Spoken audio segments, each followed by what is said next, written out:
Sa mundo ng volleyball, nakabawi ang Pilipinas mula sa malaking pagkatalo kontra Australia.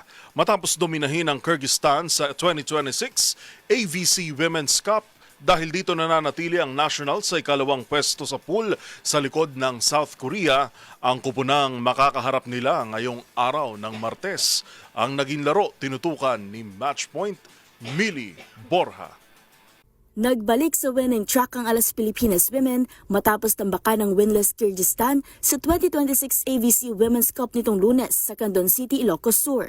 Pinangunahan ni Nataya Gagate at Jovelyn Gonzaga ang balancing opensa ng Pilipinas upang makabawi mula sa 5 set na pagkatalo kontra Australia at mapaganda kanilang record sa 2-1 sa Pool A. Nagtala si Gagate ng 11 points mula sa 8 attacks, 2 blocks at 1 ace, habang nag-ambag naman si Gonzaga ng 10 puntos. Nagbigay rin ng suporta si Eliza Valdez at Ces Molina na may 8 puntos. Maagang nagpakita ng dominasyon ng Alas matapos magtayo ng 15-6 advantage sa unang set sa likod ng malalakas na atake ni Nina Itang bago tuluyang kunin ng set at 25-9. Hindi rin nagpahuli ang Pilipinas sa ikalawang set kung saan umabot sa 27 ang kanilang kalamangan bago tuluyang makuha ang 25-11 na panalo at 2-0 set advantage. Sa ikatlong set, nagtala ang Alas ng 7-0 na panimula at hindi na lumingon pa.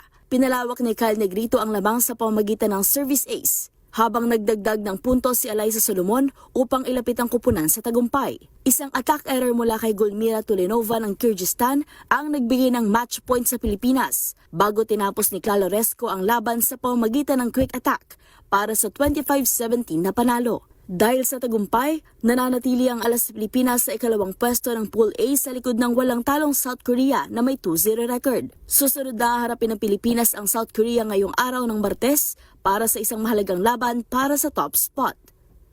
Para sa MBC TV Network News, ito si Millie Borja ng DZRH TV, una sa Pilipinas, una sa Pilipino.